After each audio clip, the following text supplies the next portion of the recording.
Hello, everybody. Grand rising. It's about 9 o'clock where I am here on the East Coast. I just wanted to drop in and share something that I say resurfaced. However, for me, it was an issue that I had with my older children. Now I'm having it with my youngest child, the one in which I was pregnant with when my husband passed away. So let me give you a little history. Well, here's the scenario. As you all know, my husband, this is year 8 since my husband transitioned. I was on maternity leave, and it was sudden, and it just really floored everyone. I ended up having to, because they couldn't keep my blood pressure down, I ended up having to deliver early, and my 8-year-old now was in the NICU, the NICU, for about 6 weeks before he was able to come home. Now, to speed it up a little, I remember sitting down with my daughter's teacher about 3 years ago, and we were discussing her academics. And although my daughter and her teachers all say she tries so hard, it's just that there's a gap, you know. And I was like, okay. So there's this assessment to kind of see exactly what level her learning, gap was at assessment. So and of course, no one wants to hear that there's a learning gap, especially not me. Because, my oldest daughter, I never had issue with academics. I have a 22-year-old college graduate, honor student, just recently graduated from college in this December 2018. So it was,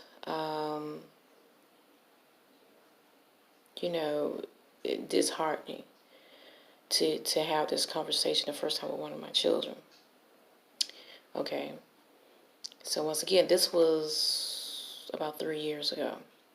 So during the conference with the teachers, I was in this mental space during the meeting because I remember feeling like, like, how can this be? She comes to school on a regular basis. We do homework. She stay after school, all of this good stuff. So they presented me with the results, and I was like, okay. It believe it or not, she was at,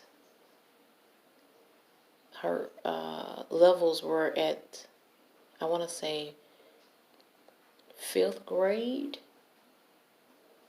And I was like, that can't be, And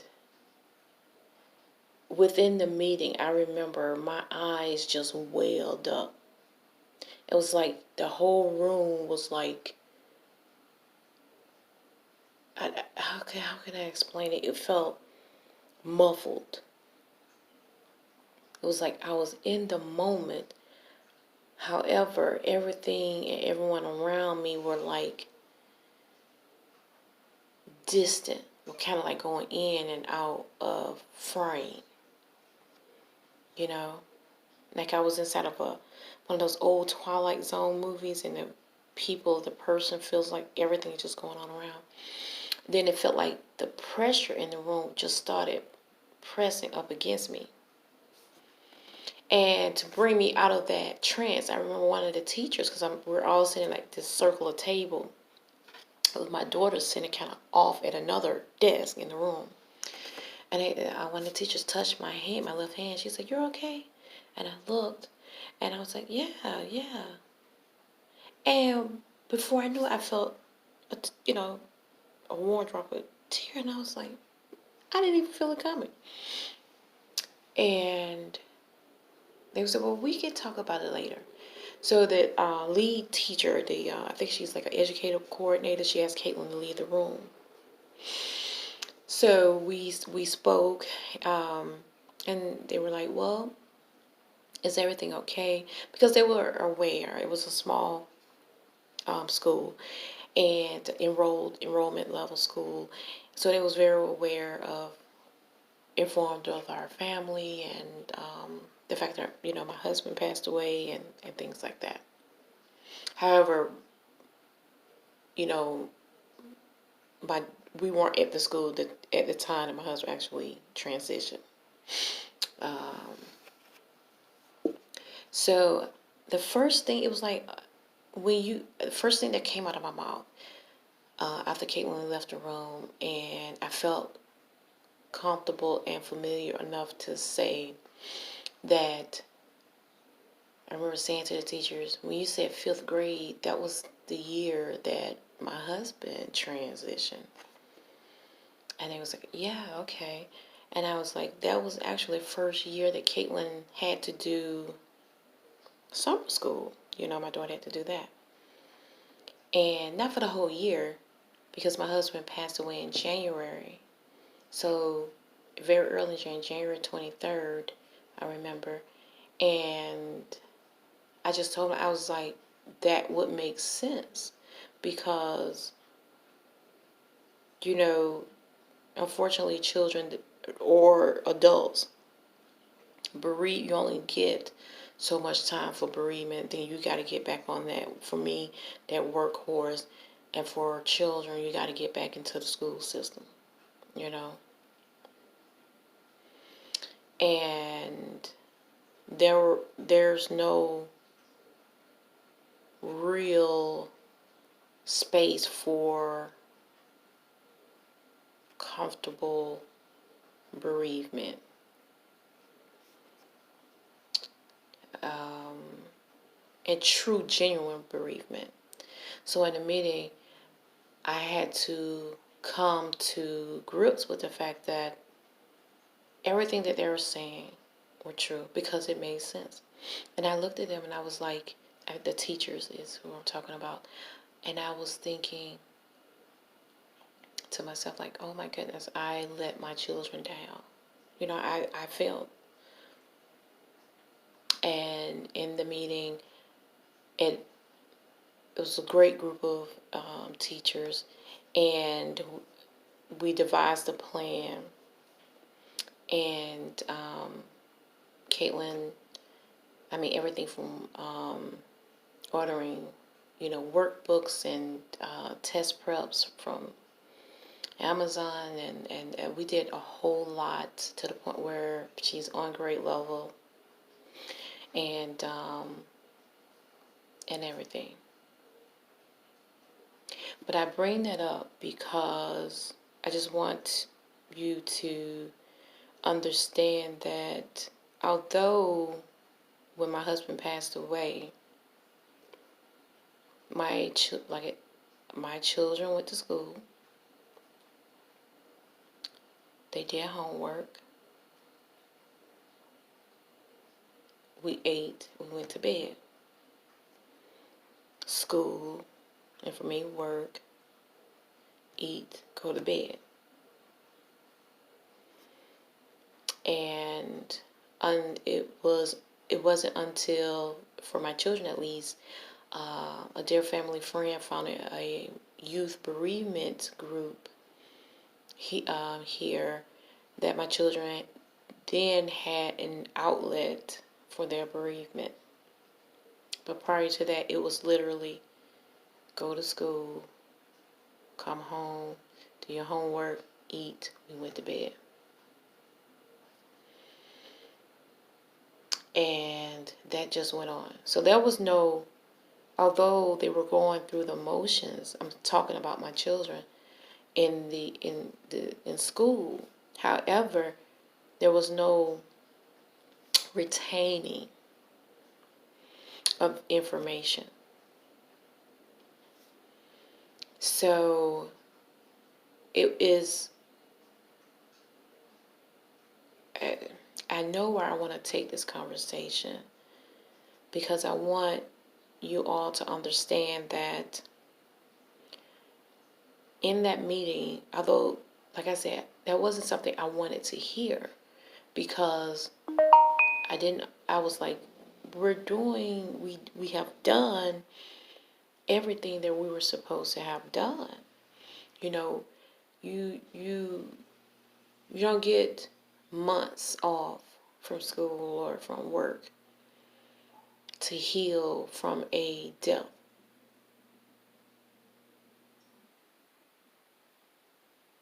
You know, you are expected, you get 2 weeks, and you're expected to come back and pick up where you started from. There's some place that will accept you starting off slow, but they expect you to speed back up to your normal pace within a few weeks, if not a few days. And it's not realistic, and it's not right, and it's not fair.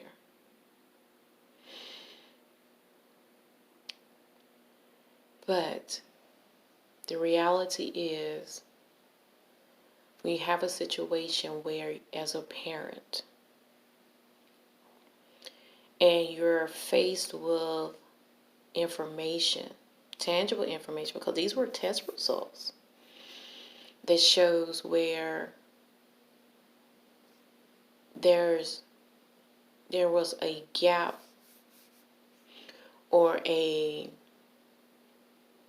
area that you did not, I can't say neglected, because we went through the motions, but we wasn't present in the moment, you know.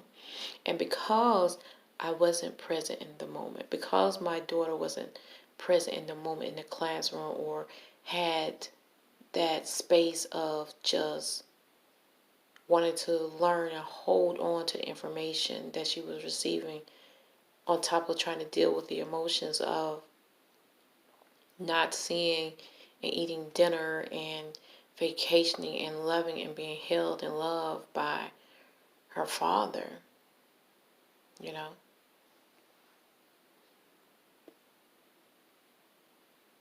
So as a parent, when you're faced with that, accept it. Because what I did, after I told my teachers, after I explained to the teachers, I said, that was the same year. And I felt so bad. I was like, I failed her. You know, I said, I thought we were doing everything, but obviously it wasn't that it wasn't enough.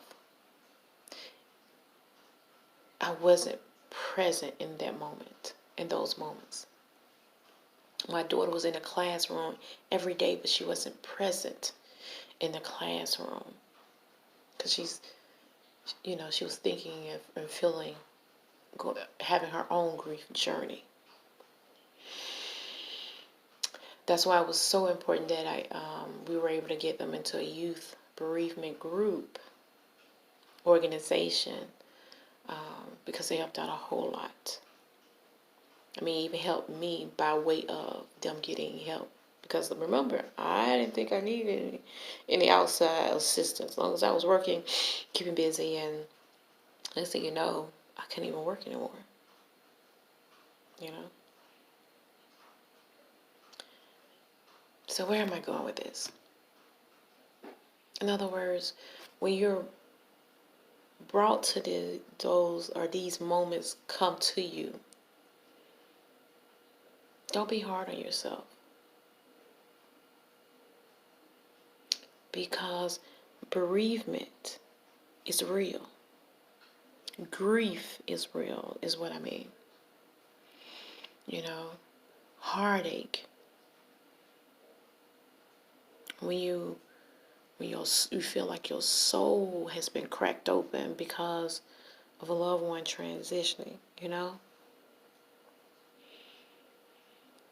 So if you forget to paint the fence, which your husband would normally do, and the fence began to rot, and the boards began to fall off, and you look around, you're like, oh my goodness, my yard looks a mess.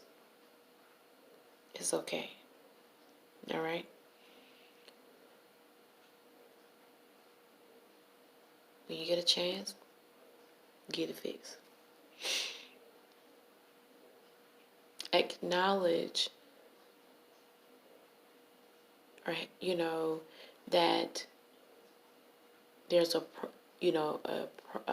don't want to say that there's an issue of concern, and then address the issue. But do not by any means attack yourself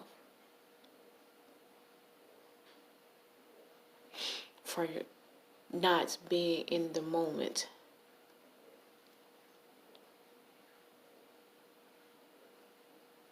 For not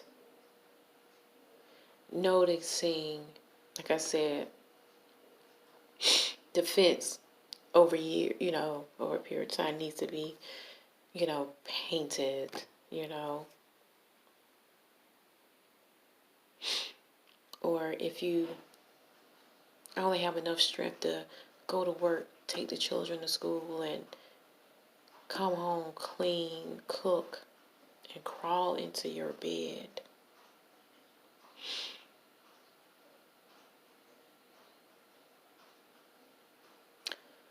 Don't criticize yourself for that.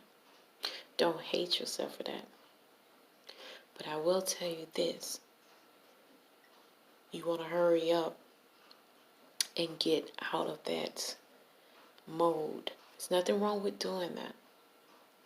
But I'm telling you from experience, you don't want to stay there. You don't want to deny what you're feeling. And that's sheer exhaustion,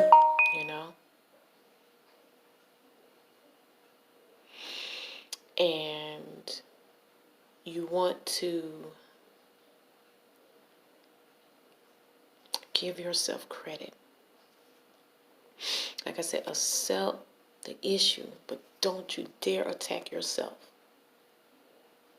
You know how we say, I should have known to do this, or I failed them.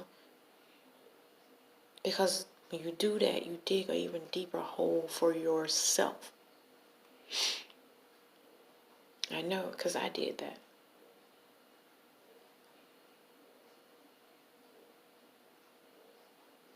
So that's why it's very important. And I want to encourage you to feel what you feel, okay? But you go and you talk to someone and you make it very clear. See, I didn't have anybody around me talking to me or encouraging me, like, express yourself. But at the same time, you need to go talk to someone. Go put yourself around someone, some people who has gone through what you've gone through, who feel what you feel. And see, no one in my immediate circle had experienced the sudden transitioning of a loved one outside, the natural order of life. My husband was 39. 39, I was planning out his 40th birthday.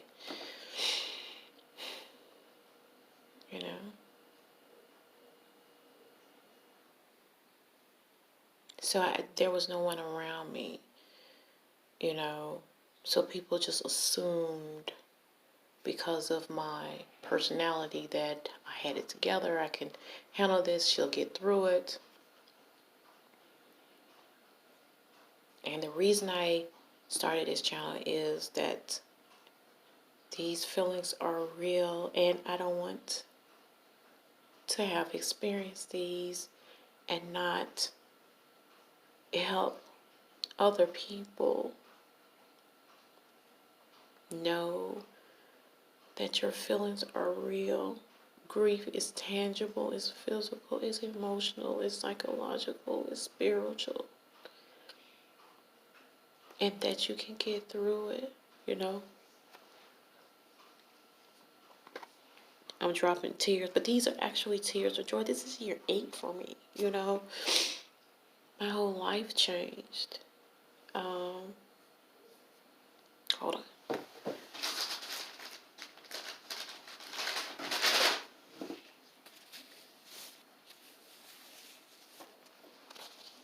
So, be lighthearted on yourself. Address, you know, the issue, but do not attack yourself. Okay?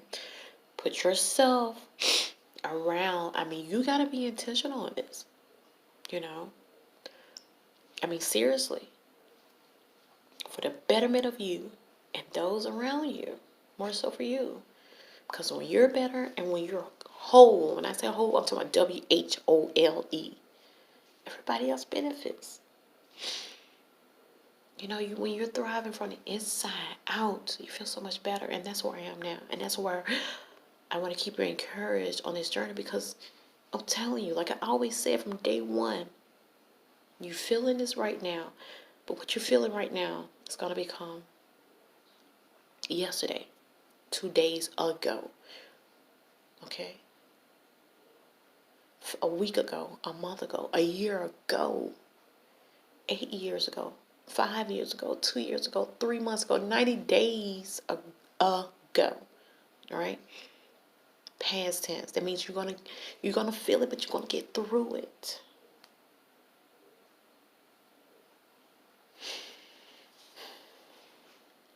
And make sure you're eating right.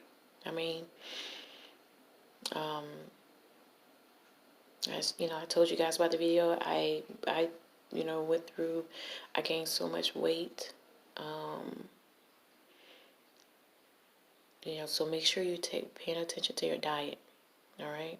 I know it may feel good to eat those other things that's not good for you. Go get you some pineapples, a real pineapple, chop that sucker up. I'm gonna do a video. Some of my feel-good foods that I purposely set out for are pineapples, kiwi, and strawberry. That's like my feel-good bowl, right? So get out there and surround yourself. You can go to widows, grief, and bereavement groups, and you do not have to say one word. Nobody expects you to say anything. When I say you don't have to say, you don't. And if they push you to do that, then, just express to the leader that you're not comfortable yet. All right? And if that's an issue, then I guess we'll find another one. And there's some online. See, I wasn't even aware of that. And I'll tell you this, I understand even in our early stages, you don't even have the energy to search for a program. Do you understand me? You don't even have the energy. When I say energy, it's not that you don't have the physical energy. You don't have the emotional energy to search for a bereavement group. Because to search for one means that you have to address your feelings. So, one of the things with this YouTube channel, because you're going to get to a point where one day you're going to wake up and you're like, I can't deal with this. I need help. And I remember I did that. I picked up the phone. There was nobody around me, but I felt like my spirit, everything inside was about to explode. And I didn't have nobody to call. You know, I had people I can call and just say this stuff to, but I didn't feel like throwing a ball, a baseball at a zebra, because it can't throw it back at me. You know, that's just an example, because I would never throw a baseball at a zebra. You know, I needed to throw that baseball to another baseball catcher, or someone who enjoyed playing baseball. You know, and oh my, I didn't want it to be this long, but you know, be intentional about it. Because like I said, that day when I feel like I was about to burst, I picked up the phone and I hit Google. This was before, I think, Siri. I had, anything like that. And I said, I can't take this. God, what do I need to do? And then this song popped up. I can't remember what it was on Google. And then I was just like, God, help me. And this song just played. You know? So that's why I tell you, it's very spiritual. And for you, those of you who are feeling the loss of a loved one, or the transitioning of a loved one, or the death of a loved one, you know that this journey is spiritual. Because there are things that unfold that no one could take credit for. So one of the reasons for this YouTube channel is when you're exhausted,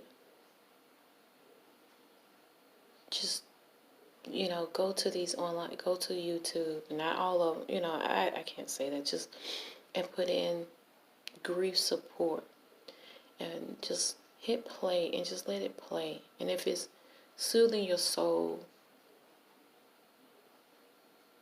then allow it. If it's not, quickly turn off and try another one.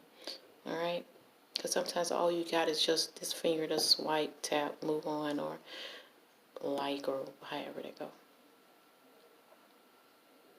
So just reiterate, when issues that happen, address the issue. Attack the issue. Okay?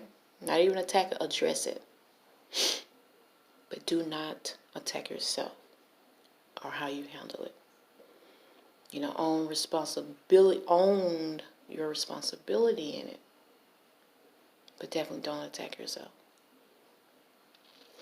All right, real quick, on a lighter note, on a widow lighter note, right?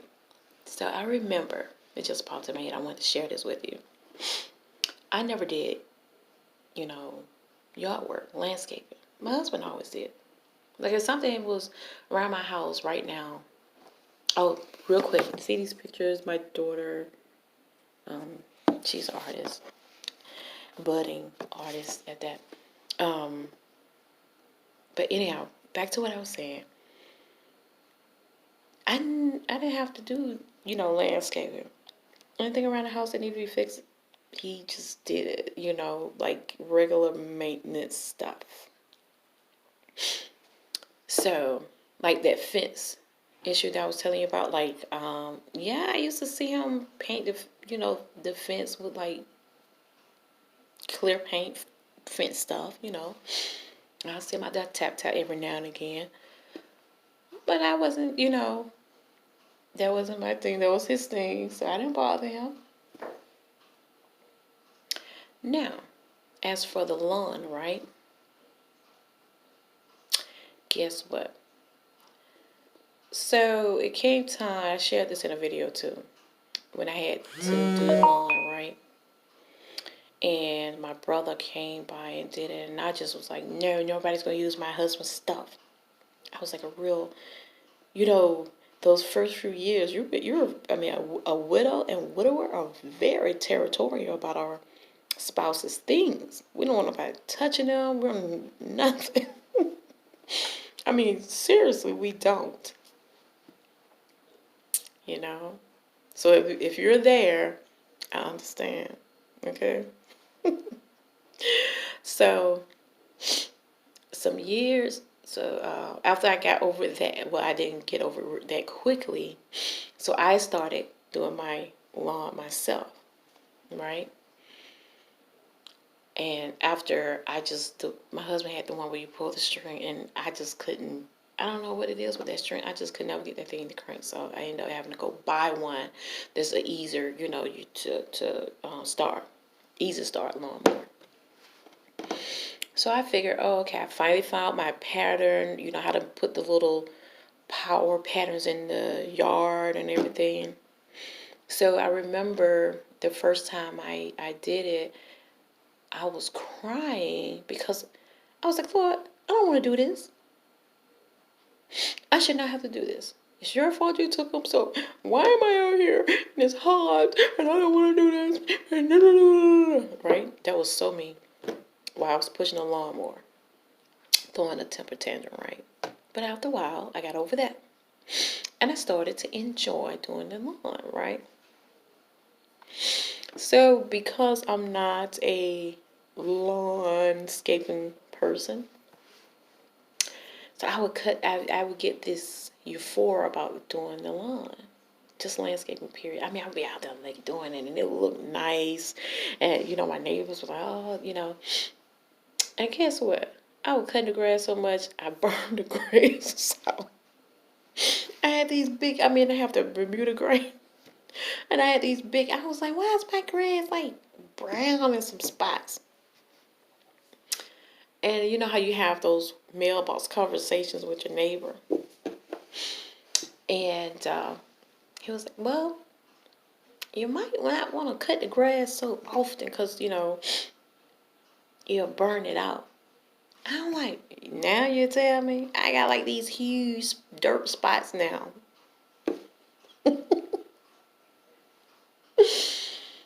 So, I just wanted to bring it up. That was funny because I went from years of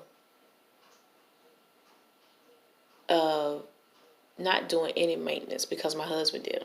I wasn't aware of these maintenance issues. Case in point, the fence again. So when I had an issue with the fence, the gate was right. I couldn't open it up, and I was like, "What's wrong with the gate?" It rotten. Things, that were important to me when my husband was living, in the beginning of the transition, still weren't as important. Like covering the outdoor grill, because guess what? It'll rot. Mine started doing that too. So I was like, why is this grill rotting? Because I would cook on it. Even when my husband was living, I would cook on it. He cleaned it out, dumped the charcoal and all those. I didn't do that. I am one of those ladies who was really blessed to have a husband. I didn't have to pump the gas in my car. My husband would come home, grab my keys, see what the gas handles on, and go fill it up, bring it back. That was the type of lovely dude I experienced, right? So, for you widowers, I'm thinking about having a sub channel for widows about how to do, like, home maintenance. Like, you know what I'm saying? Because believe me, I've hired contractors and I've had people take my money, So my trust in hand, I'm not saying that all, but a lot of things I just had to learn to do myself. And through trial and error, I'm good at it. I change out light fixtures now. my daughter even changed out the kitchen, not what do you call it, fixture, the kitchen faucet, because I wanted a newer one. So we changed it out, and it's booyah.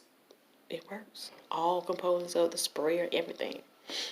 And that's due to YouTube too, because I watched a whole bunch of videos. So if you can watch it, for my widows, if you can watch the YouTube videos about how to do your makeup and how to do your hair, your nails, all those DIYs, listen, ladies, watch those DIYs on how to do maintenance on your, the upkeep of your home.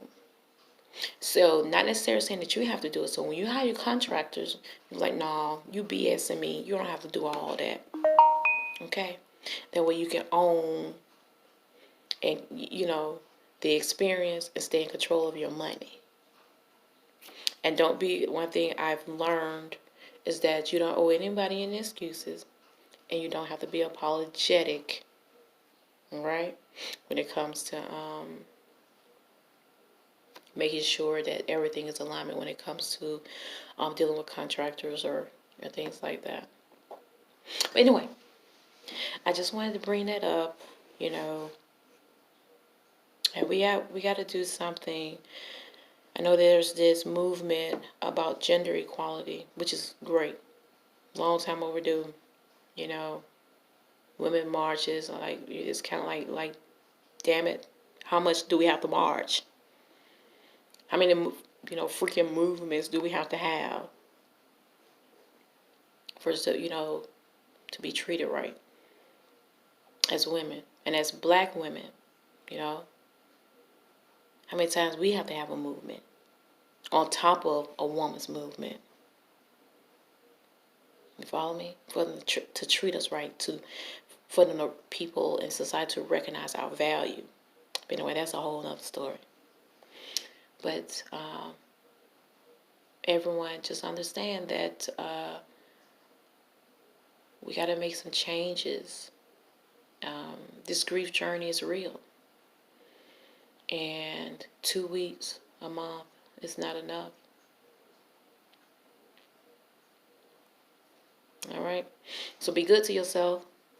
And I'm going to try to see if my daughter feels up to it. I'm going to ask my oldest daughter as well, since she's now a psychology major headed off to grad school, and see if they can do a segment to give you all a young adult and a teenage perspective on their grief journey.